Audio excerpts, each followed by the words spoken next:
anywhere. Hey, everybody, welcome. It is Monday night.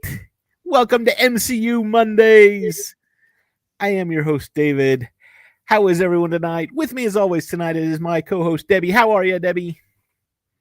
I'm good. You just can't. You people out there in YouTube land or wherever you're watching from, you can't imagine some of the conversations that go on backstage. Oh, it's hilarious. Backstage in the green room. Wow. The green room makes us feel important. Yes, absolutely. So tonight we've got episode 5 of Daredevil, World on Fire, which it's a lovely graphic that we have going on right here. Thank you. Debbie made that graphic for us. And she's so talented these days. But you know what? I still have not made a new. I need to make a good comprehensive intro. Yeah. I mean, I don't like the one we've got. It's fine. It's because it's got Daredevil, and we're talking about Daredevil. So sure, why not? But I need something a little more comprehensive. So maybe I'll work on that this weekend.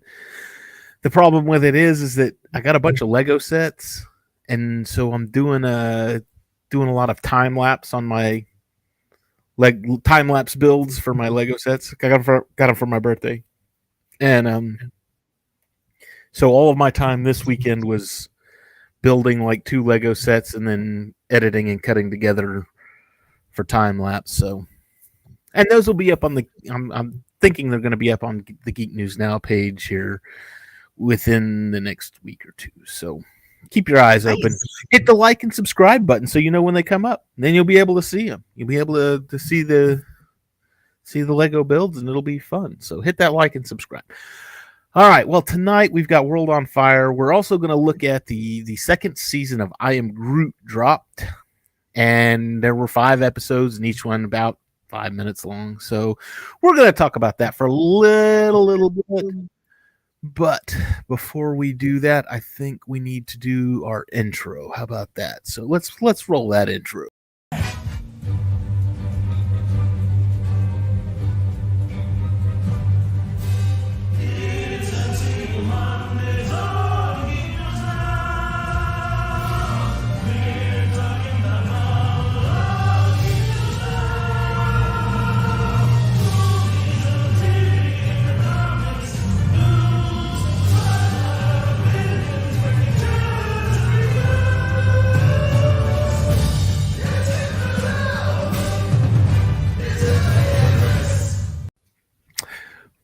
Once again, thank you, Chris, for allowing us to continue using the Chris. If you don't know Chris, it's a Vase Productions. Go check him out on YouTube. He's got a lot of cool React stuff. A lot of funny. He's a good guy, funny. He was former host of MCU Mondays, and he has allowed us to carry over the theme song. So here we go. So let's talk Groot for a minute. Just little baby Groot. This was one that I was able to sit down and watch, and Samuel, my 4-year-old, loved the first season, and he was just as enthralled with the second season. So I was getting scared. I thought you were going to say he had no interest in the second season. Well, you know what? Honestly, because he's got a little iPad Touch. iPad Touch. So it's like, and he calls it his phone because it's about the size of a phone. And so if you put him on that, I mean, he's just locked in on that, and he doesn't care what's going on around him. So I made him turn off the phone, and I was like, turn off your phone and watch this. And, oh, it's Groot. Oh, and then of course he was all wrapped up in Groot until Groot went off, and then he went back to his phone. So, but we had 5 episodes, each one of them about 5 minutes. So it'll take you about like 30 minutes to get through the whole thing. The first one was called "Are You My Groot?"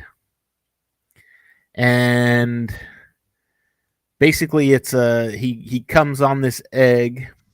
The egg hatches. There's a funny little bird kind of thing in there, and it's all about him trying to raise this funny little bird thing, and hilarity ensues. He's feeding it. He's like, that's the only way he can keep it quiet is to keep feeding it. It And then poops it on starts him. pooping, yeah. Yeah. Rainbow poop, it looked like. He's trying to teach it to talk. I am Groot. So, ends up finding the mother. So, again, it was a lot of fun. Hilarious. All of these are really, really funny. And being that they're only 5 minutes, it's not like, oh my gosh, I got to sit through a 2-hour thing and it's going to lose all of its humor. They are exactly, they're funny enough that it's like watching a Saturday morning cartoon show. Mm-hmm. So it's just enough. It's enough time to insert a great amount of funny and not overdo it. Groot noses around. That was probably my favorite. That one made me cackle out loud. So Groot's in his room. He's playing video games. His batteries die in his controller. So he goes on this quest to find these batteries, and he finds one. And looking for the other one, and he finds another one. But when he finds when he's looking around, he's digging through a container of scrap parts and it was body parts. One of them was the leg that Star-Lord picked up in the first movie. If you looked at it, it was like legs and hands and eyeballs and size, all that stuff Rocket's been collecting. Well, he pops out and he's got a nose. He found a prosthetic nose, and all of a sudden, I can smell things. It's so good. It's so good. And he's smelling flowers and he's smelling food cooking, and then he smells something and he's like, and he realizes he stinks. So he deodorant, and I'm spraying myself with deodorant. And then he goes back, he finds the other battery, he finds a second battery, and he's like, I can go back and play video games now. Grabs the battery, goes back to his room, and walks into his room and is like, and the rotting food and the did you notice when he stood up the first time, he had actually like grown into the chair? I mean, he had to break all the stuff. He was stuck to the chair because he'd been sitting there for so long. But he's looking around. Everything stinks and it's disgusting. And he sees a little duster sitting right there. And he's like, he's got this look like, I know what I need to do. And he pulls the nose off and throws it away. So he can go back to being a lazy slob. So again, hilarious. Groot's snow day. He builds a snowman. He's out playing in the snow. Builds a snowman. Gives it a bunch of. Before he builds the snowman, he's throwing snowballs at the ship, and the engine or whatever that he's throwing the snowballs at literally has a warning sign on it: "Do not throw snowballs." Sure, why not? So he builds the snowman, and he steals parts off the ship to go to build the snowman, and the hat, the engine that he was throwing snowballs at. Well, of course, the snowman comes alive and starts terrorizing things, tearing things up, turns into a big, massive robot, and Groot has to fight him. And he ends up throwing a snowball at him, and that makes the snowman realize, hey, I can make myself bigger if I put more snow on me. And then he sees the engine, and he's like, okay, and he throws a snowball at the engine, and of course it blows up. And the world is saved once again. Groot's Sweet Treat was the next one. Now, this was the one that was featured predominantly in the trailer. This one's the one with the ice cream truck, and he's looking for. Look at this! See, my chat's going off, and I'm not even paying attention. How about that? Yes, it was a steampunk snowman. You are absolutely right. But he's scouring the ship looking for coins so that he can buy ice cream. He's got some in the piggy bank. He drops it down the grate and he can't get it. This was probably the best scene in this one. He sees a claw game, and the claw game has the coin in it, and it's like in like one of the bubbles. And he gets this idea of like, and you're like, okay, you expect him to start playing the claw game to see if he can get the coin. No, he just jumps through the window. He breaks the window, pulls the coin out, and it's a chocolate coin. and it's like, and he starts pitching a fit, and of course that knocks the thing over. And when the crane game gets knocked over, all the coins spill out of the crane game, the real coins that people have been using, and all of a sudden he's got money, and then the ice cream truck is driving away.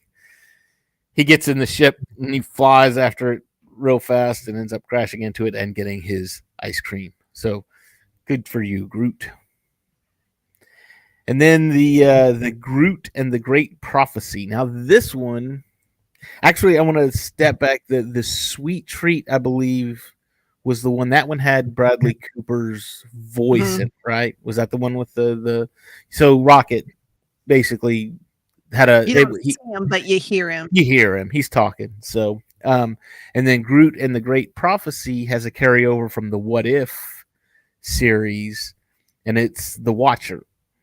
Basically the Watcher of the What If series, and he's something of this one. I wasn't a big fan of this. I mean, it was funny, don't get me wrong, but I was just this one didn't grab me as much as the other ones did. So there was a prophecy, and the Watcher was watching him do all this stuff, and he's telling Groot how to do it, and then he's like, no, you're doing it wrong, you're doing the prophecy wrong. And oh well, I guess you did do it right. All right, well, never mind.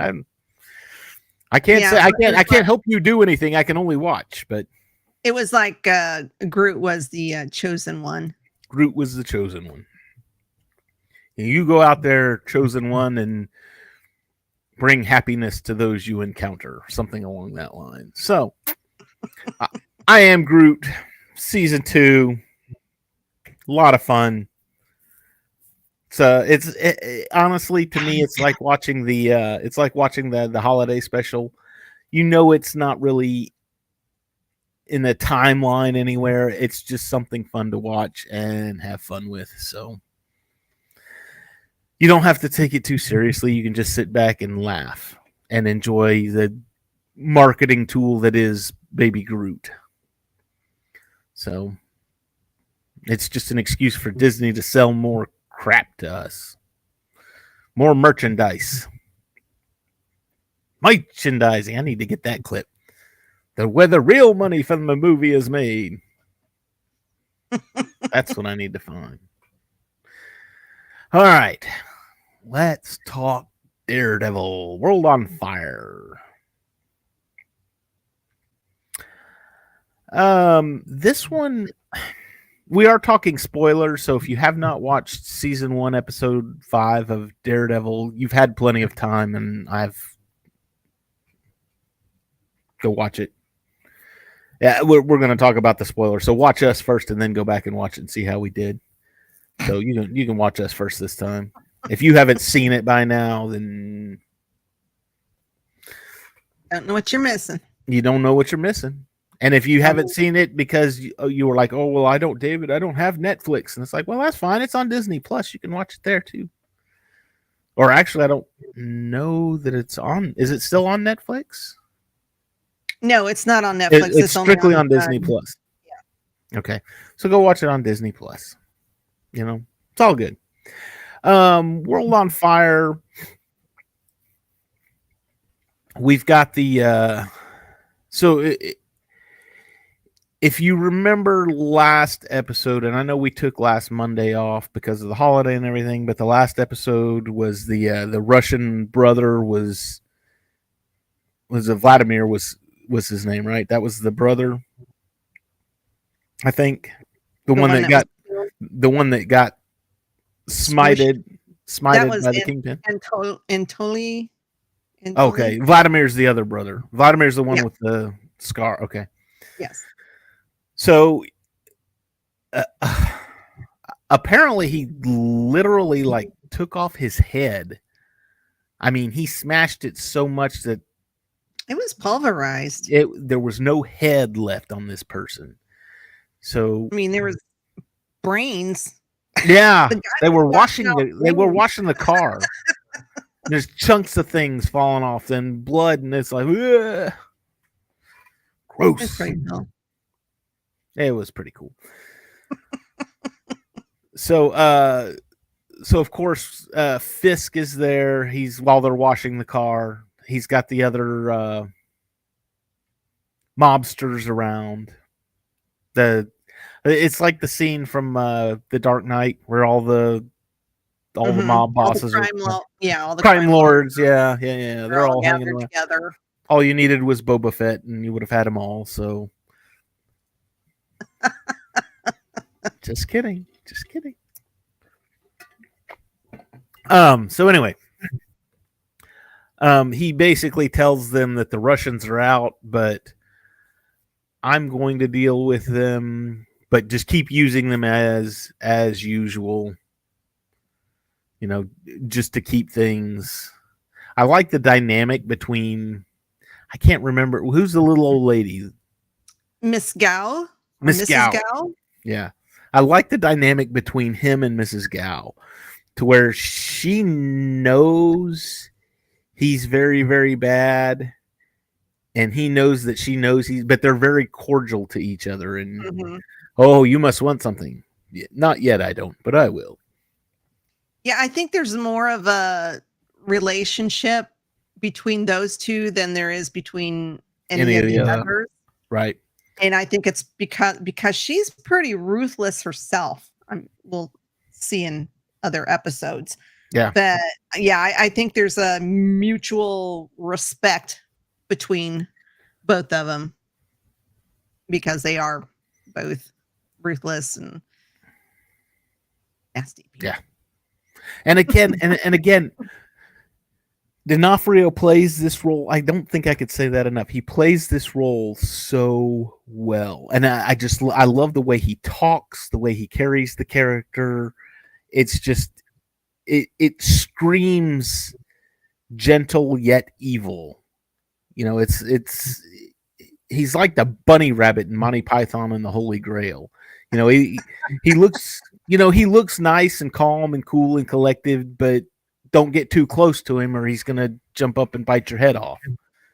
Well, yeah, and then you can see. I mean, they're very subtle changes, but from when he's being kingpin, the mafia boss, crime lord, whatever, and then when you see him interact with Vanessa, I mean, he still comes off as very intimidating, but he does show a soft side. And he's still he's still kind of socially awkward too with her, which is very interesting because he's saying stuff like so he sets up another date with Vanessa.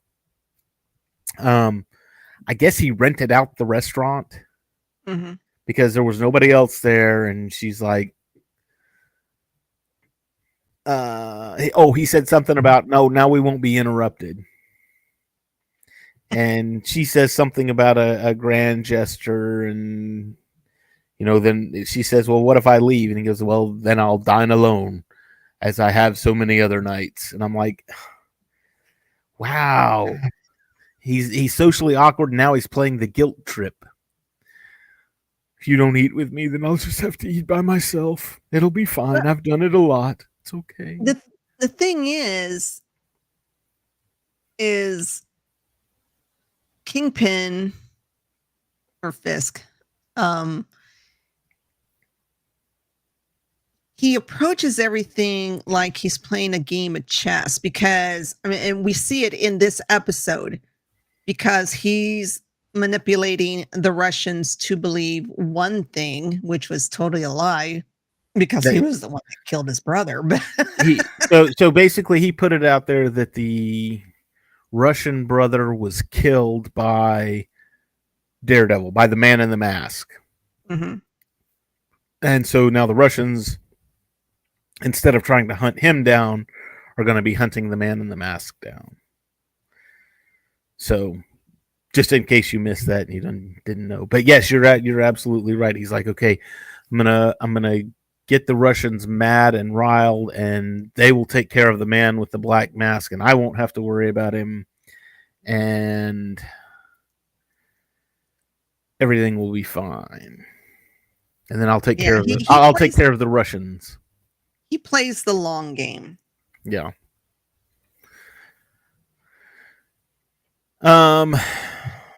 So he has his date with Vanessa, and I just want to, instead of going over the entire episode, here's what happened here and here and here. I'd like to stick with him for just a minute, because toward the end he plays the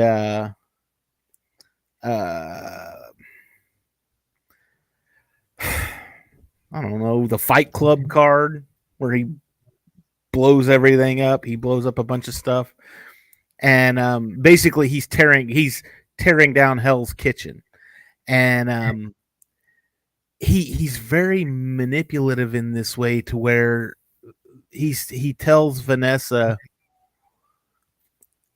"I'm what was the words he used? I want to rebuild the city. I want to redesign the city to where we don't have, there's no hunger and no poverty and blah blah blah and things like that. I'm not a criminal. I'm a rebuilder."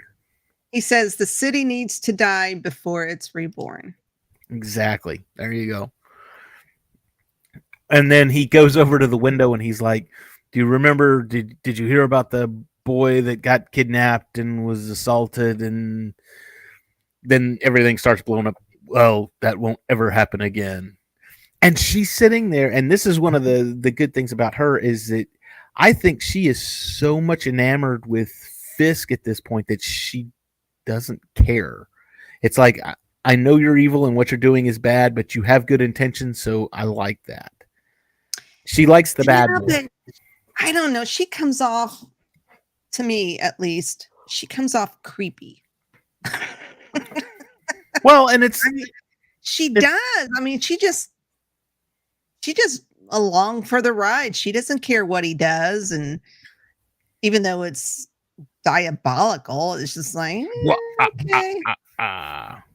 Well, that's what I'm saying. She likes the bad boys. Yeah, like you're a bad boy, and I like that. Yes. Yeah.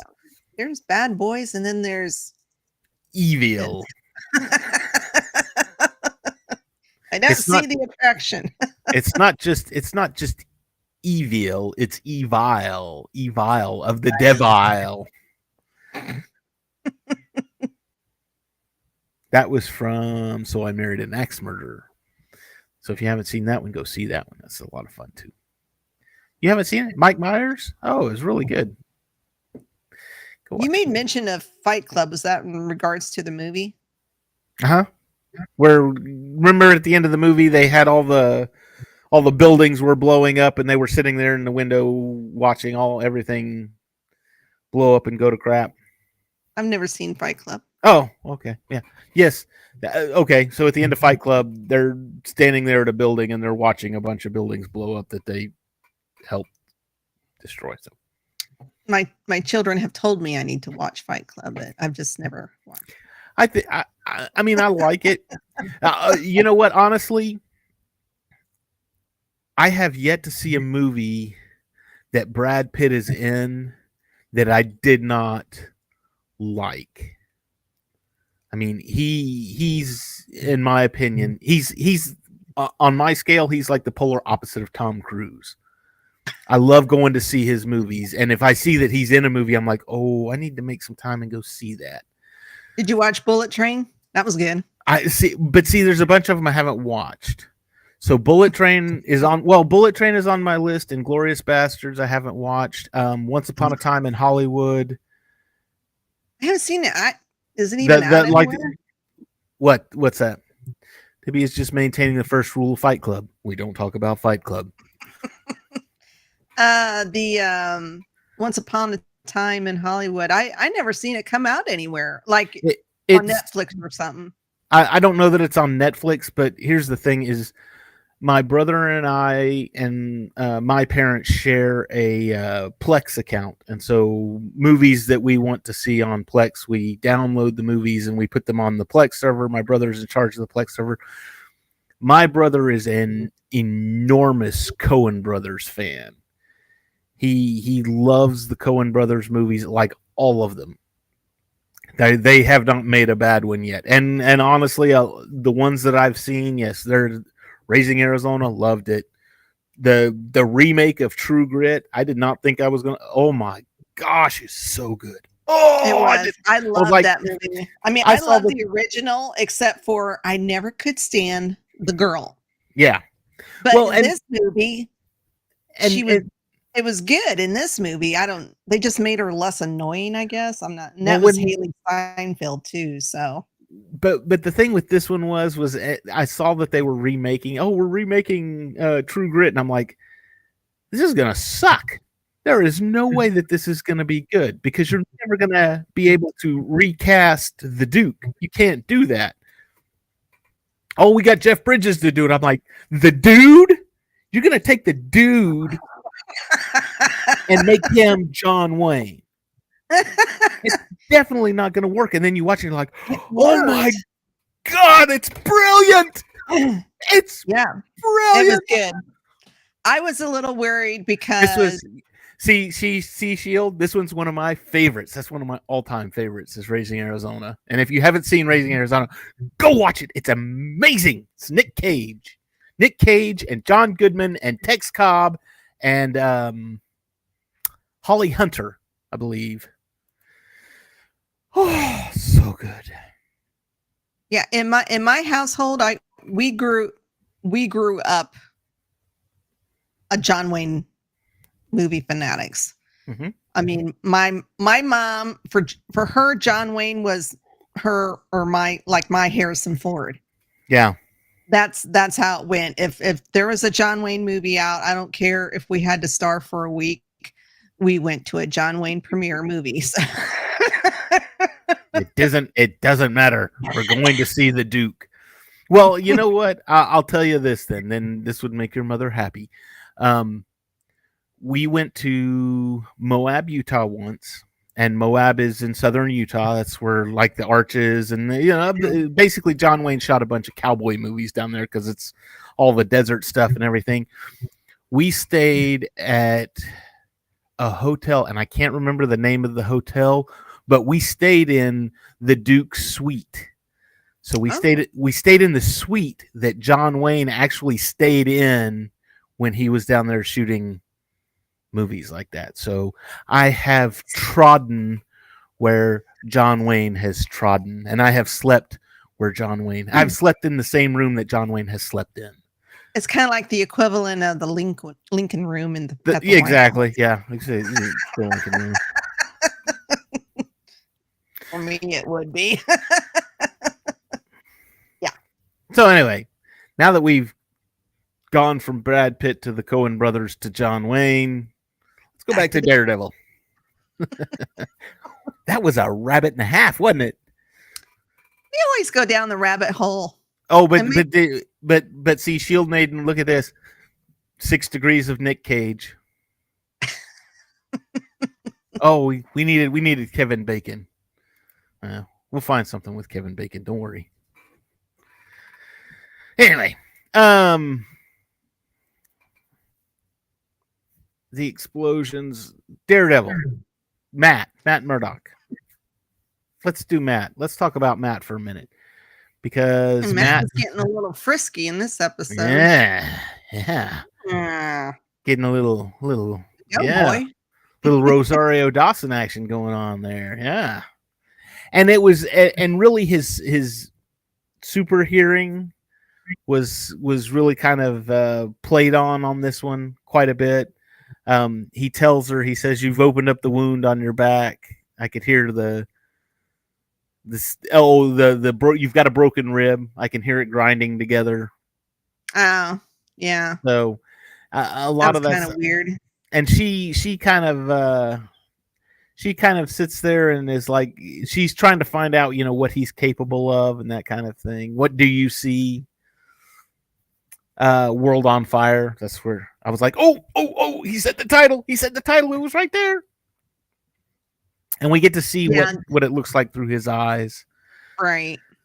So, and that was really good. I liked when they did that in the Affleck version, and I'm glad they did it here too. Not necessarily but yeah, you can see through his eyes, so you know what he sees.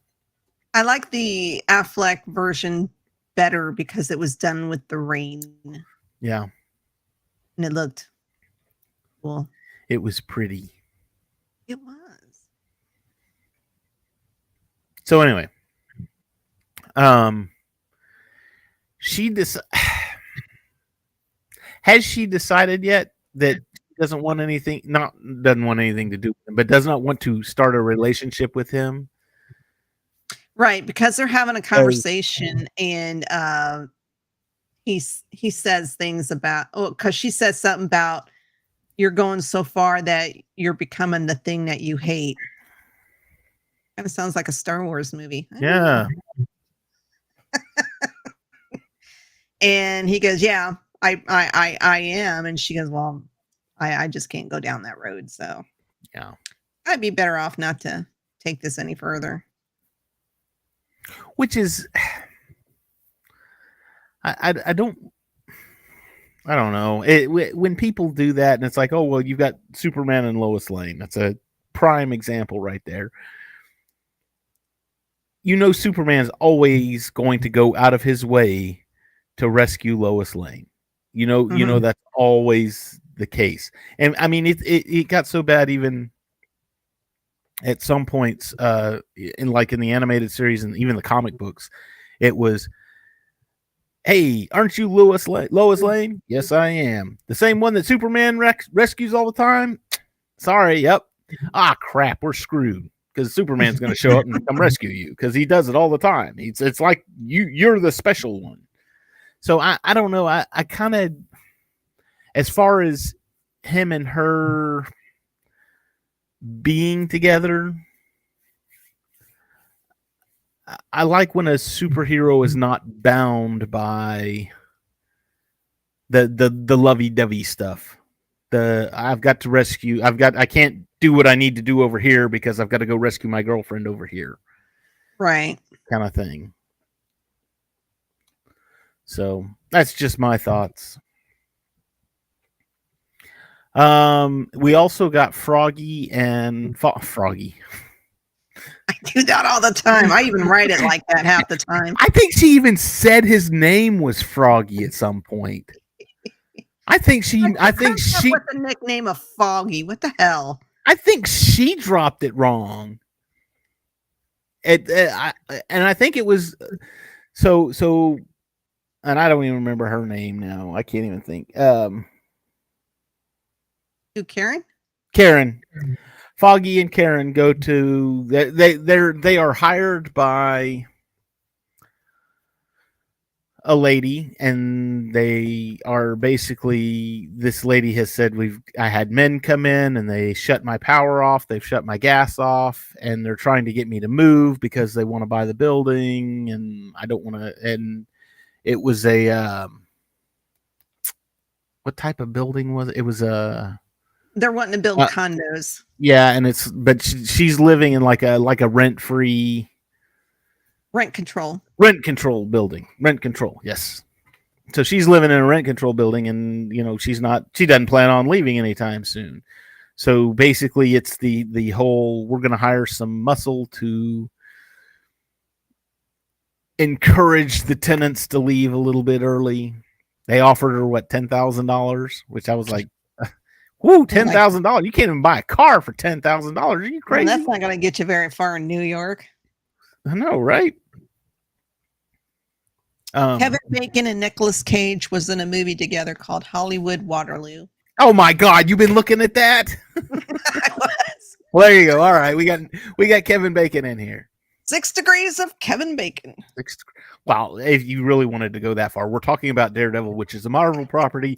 Kevin Bacon was in the Guardians of the Galaxy Holiday Special, which is also a Marvel property. So, okay, fine, we'll take yours. It's good. Hey, I go the distance, or try to.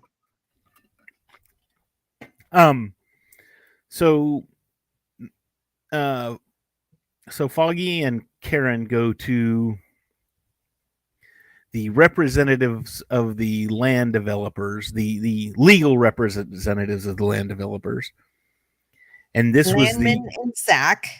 This was the same attorneys that they interned at, right? That Foggy Correct. and Matt interned at, and they were offered jobs. and they were offered jobs, and they decided to go off on their own and do their own thing. And then you've got this smoking hot assistant shooting for partner come up, and she's like, huh? Marcy. Okay. That's her name. And Foggy is like nervous around her, and you find out that they used to date. And of course, he comes back with the legalese mumbo jumbo and puts her in her place and walks away. We'll see you in court. And then the line there was something. She said something about, did you just do that? And he's like, yes, keep walking. Just keep walking.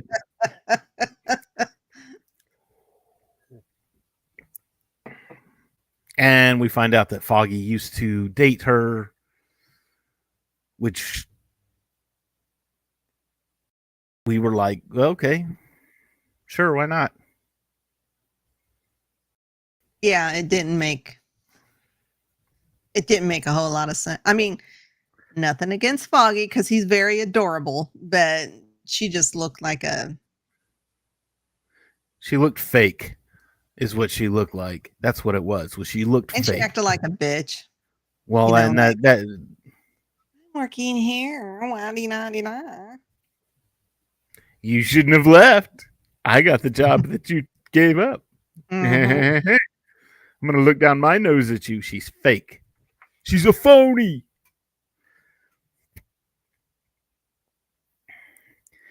So anyway,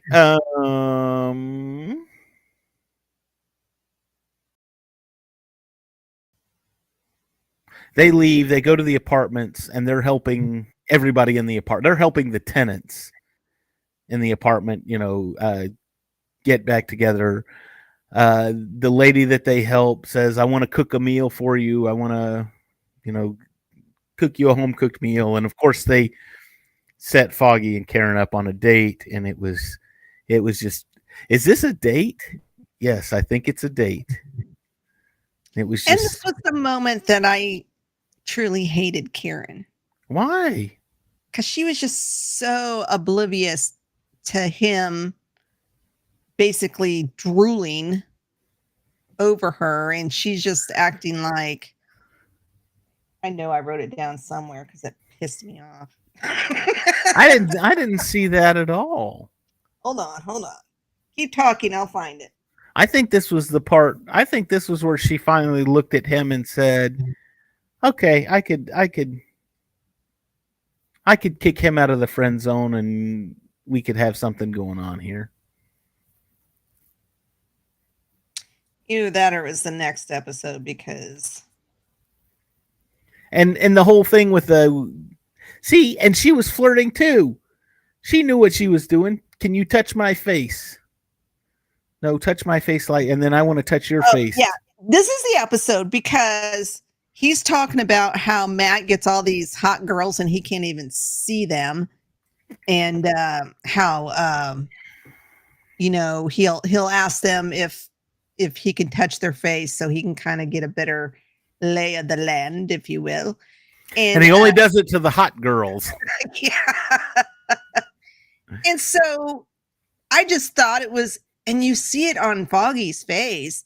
She says, touch me, like, I want to know how it would feel if Matt would do that to me. That's basically what she's saying. And then the look on his face is like, oh, sure. Okay. But then she offered to touch him. So fair trade. I don't like her. I am. All right. This is the episode I really didn't. I didn't like her before, but this was really the episode I really hated her. So does it for your hatred and everything of her? Does it get better as the episode goes on? No. Oh. I pretty much do not like her throughout the whole series. There might be a few times where I think, oh, she might be redeeming herself. Like, I think it's when Frank Castle comes in. But for the most part, she's always doing something stupid and in need of rescuing. It annoys me. Okay, fine. But they're having their little date. They're touching each other's faces, and then everything just goes to crap because everything blows up. Which, of course, we talked about that earlier. This was Fisk. the end of the episode. Fisk. Then you've got Matt, and Matt is trying to hunt down why. Well, he's trying to figure out why they think that it was him that killed his brother. Again, we get the super hearing. He goes to the police station and he hears the cops interrogating one of their guys, and of course the cops are crooked. And he goes, he had two of them in there, and one of them was like, "Is it my turn?" No, I did that thing downtown. Don't you remember? Oh yeah. Okay, hang on a minute. And then he says, "Oh my God, he's got my gun!" Punch, and he punches him, and then they shoot him. Mm-hmm. And of course, Matt figures this out. Yeah, because the Russian guy, he said something about if I give you, of course, he doesn't know the cops are dirty. If I give you a name, I want immunity and blah, blah, blah, blah, blah. And he says, he says Wilson Fisk's name, and that's like a death sentence. Yeah, that's a death sentence right there. You don't say the name. It's like Fight Club. We don't talk about Fight Club. We don't talk about Bruno. First rule of Fight Club. We don't talk. I'm sorry. That is my mom. I saw that movie once, and that's all. I did not care for that movie, honestly. But I watched it once, but I usually watch the new ones once, and then I'm done with it. I still haven't. Watch Coco. I've watched it. Oh, I love Coco. I don't know why, but I really like that one. That one was sad and happy all at the same time. I have yet to watch Frozen 2. I have not seen that one yet. I haven't watched Elemental either, and it's on Disney Plus now. Oh, is that? See, I didn't even notice. Yeah, it dropped Wednesday last week, I think. It's been on for almost a week. Oh, okay. It's been up there for a little while. So I haven't seen Turning Red either. How about that? Is that the panda one? Yeah. He turns into a panda or something. Mm-hmm. Yeah, I have not seen that one either. I had no desire to see it, but whatever.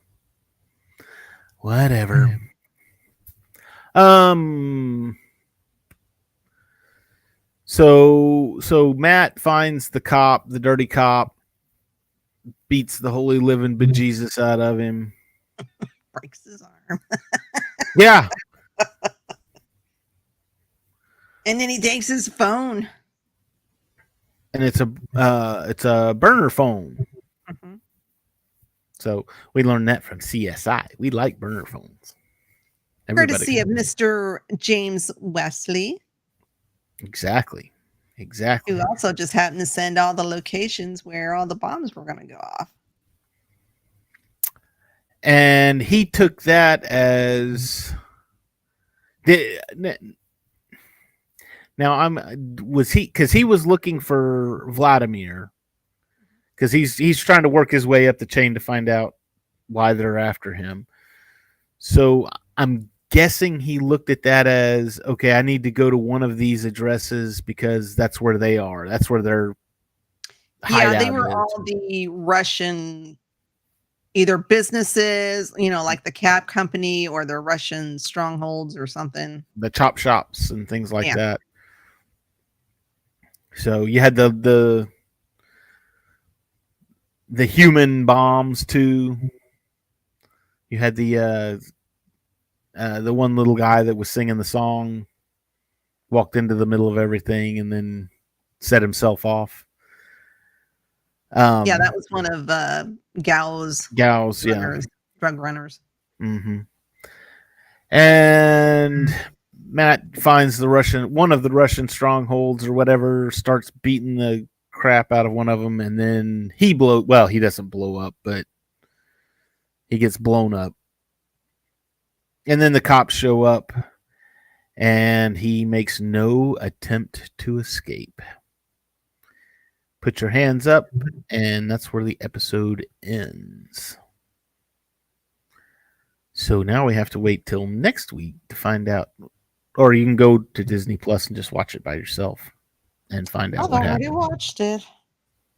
I was bored, so I watched several episodes ahead of time. Nice. I've already got notes for the next. I always watch them. Episodes. I watch them on Sunday nights because Sunday nights is when I do my laundry. And when I do my laundry, I go into my bedroom. I do my laundry. I do my wife's and Samuel's laundry. I fold it and put it away and do all that kind of stuff. And I get to watch what I want to watch on TV while I fold the laundry. So I don't have to worry about anybody interrupting me, and nobody wants to come in and watch Daddy's shows anyway. So keep talking. I'll be right back. Uh-oh, what happened? So here's what we're going to discuss. The Mormon Tabernacle Choir is neither a Mormon, a tabernacle, or a choir. I'm feeling a little verklempt. That's classic Saturday Night Live. If you don't know what that is, again, Mike Myers. But yes, I did not get to watch the next episode because it was late at night on a Sunday night and I needed to go to work the next day. Did you kill the cat? No. Oh. I was trying to be proactive. Let's try that again. Proactive today. And I made a list of, when we do our little plugs. Oh. I made a list. Did we miss anything in this episode? I do not think so. Well, I mean, there's the part where, oh no, never mind. Wrong episode. Mm-hmm. So no. No, we're good. We got everything. I might actually go and watch the next episode myself here this evening when we get done, just because. So that's it for Daredevil World on Fire. Next week, what's the episode next week? I believe it's Condemned. Yes, episode 6 is Condemned, and then episode 7 is Stick. So episode 6, episode 7, and episode 8 we will talk about for the next 3 weeks. But then we're going to put a pause on Daredevil for a minute because Loki is coming out season 2 in 3 weeks. We are all kinds of excited about that here at MCU Mondays. We cannot wait to talk. I've got my Loki shirt. I'm ready to go. It's going to be amazing. It's going to be great. But that's 3 weeks from now. So we've still got a few more with Daredevil. And then once Loki's done, we'll go back to Daredevil. We'll finish up all the Defender stuff. So there she is. Yeah, Chewie. Somebody's butt got in the way. Yeah, she left me alone for most of the show. And then she decided, I'm going to go annoy Mom. Yeah. I have not done that yet today. So. I have not done my duty today. Mm. So, shameless plugs. What do we got? All right. Tomorrow night, we have the Sith Dominion. Dr. Dana Martin will be talking about Kylo Ren. Oh. That's going to be good. That'll be a good one. Captain's Logs and Lightsabers. They just dropped a new episode. Oh, good. Yeah, they're talking about the newest season of Strange New Worlds. And then we also had a new episode of Through the Eyes of a Child. They are going through, Mark and his daughter are going through the Clone Wars, and they are on episode 3 called Supply Line. Now they're doing the Clone Wars. They're doing it in timeline order, right? They're not doing it in release order. I think I heard him say on the first or second episode, maybe. I don't remember. Okay. And then of course there's us. Thursday night, we will be talking about the newest episode of Ahsoka, episode 5. What's going on? Why is Anakin there? And is it really Anakin? There's Dave Gramillion actually wrote an article. It's on geeknewsnow.net about Ahsoka. And Dave, you're wrong.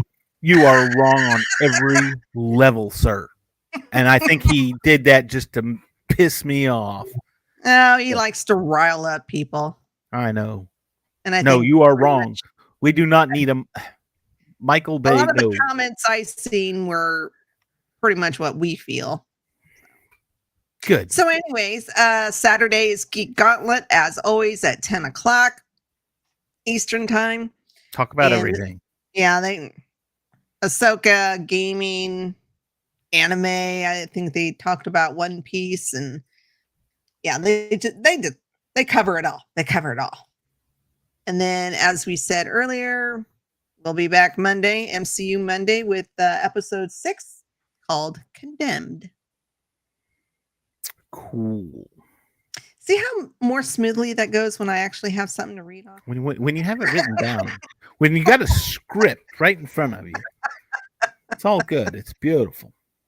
It's good. It's good. I will be in October. I don't remember the dates exactly. It's like mid-October. Hang on, let me see if I can find the dates.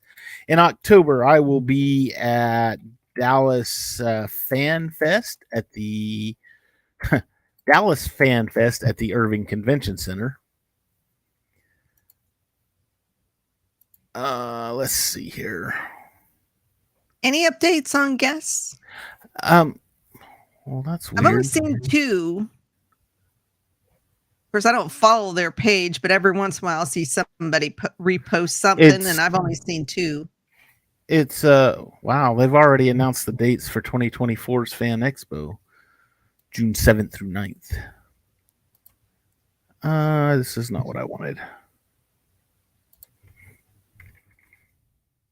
Hang on. I am looking right now. Dallas Fan Fest, 3-day weekend, October 20th, 21st, and 22nd are the dates for Dallas Fan Fest. We have got Paul Bettany, Andy Serkis, and Michelle Hurd. That's it. Paul Bettany is only appearing on Saturday. Andy Serkis is only appearing Saturday and Sunday, and Michelle Hurd is all 3 days, Friday, Saturday, and Sunday. Where's my man Hayden? I don't know. You would think he would be doing the rounds for. Oh, he is. I've seen him. I've seen posts all over Facebook and stuff on TikTok where I think he was in Canada either last week or the week before, and then he was somewhere else, and everybody's getting their pictures taken with him. And as I'm just sitting here stewing with jealousy. I would like to see. I met in 2011 at this one. I met Timothy Zahn, and I got him to autograph a bunch of my books and everything, of course, because why wouldn't you? But Timothy Zahn was there, and I follow him on Facebook, and he's all Facebook and Instagram too, I believe. But he's always put, "Oh, we're going to this Comic-Con this weekend and this Comic-Con this weekend." I'm like, come to Dallas. I need you to come to Dallas. I've got other things. He's a great guy. He's awesome. He's awesome to talk to. So anyway, all right. So that's in October. Then in January 20th and 21st of 2024, I will be at Brickfest of Dallas, and that is also in downtown Dallas. It's going to be a lot of fun. We went year before last in 2021, I think. Yeah. Had to miss 2022, but 2021 had a blast. Yeah, so this is your heaven. This is my yes. This is definitely my this is the Lego convention, and I'm looking forward to it. It's going to be awesome and amazing, and we'll be doing live streams, and cool Now, stuff in there. are you going to be saving up a bunch of money? You know what? Honestly, it depends Do they because usually have like exclusives there that they no, premiere? not really. I got some. I got a couple of last time we were there. I actually got a couple of the foil bags, which are like little bags, and it's just like one of them was Kylo Ren's shuttle, just a little 10 or 15 piece build, and the other one was a Finn minifigure. And I think I bought two of them, one that I could open and play with, and then one that I've just kept, but they're not worth anything. So I've still got them. Maybe I'll give them away one day. Do a giveaway. We like giveaways. But nothing really exclusive. As far as taking a lot of money, it really, like I said, it really depends. I like getting the sets as they come out. Like right now, well, the other day we went to Walmart yesterday to do some grocery shopping, and I went and looked at the Legos, and I'm like, I'm there again. I have everything that's on the shelves, and I don't. Walmart has nothing for me right now. Now that's not to say. Now I'm still missing a few sets, but Walmart just didn't happen to have them. I'm missing the new Ghost and Phantom, and there was a Republic a Coruscant gunship from the last season of Clone Wars, and there's one other one I'm missing. Oh, it's the E-wing fighter versus Shin's fighter from the Ahsoka series. So I've got three sets that I don't have, but they didn't have them at Walmart. So, but other than that, it's all good. So like I said, it depends on if there's something out that I don't have yet. Now, do I want to buy it at Brickfest? Yeah, maybe. Probably get it cheaper at Walmart. Probably get it cheaper at Target. If I've got VIP points, I can get it cheaper at Lego, but, you know, whatever. Whatever. We'll figure it out. Wait. I don't know. I'm making this up as I go. Just for you, Debbie. Just for you. Thank you. Indiana Jones quote, in case you didn't. Indiana Jones, yes. Raiders of the Lost Ark. I don't know. I'm making this up as I go along. Oh. It's not the years, baby. It's the miles. Don't get me started on quotes. Yeah. Well, that's going to do it for us tonight here at MCU Mondays. Everybody have a great week. We will see you all next week and talk about Daredevil. Y'all have fun. Bye.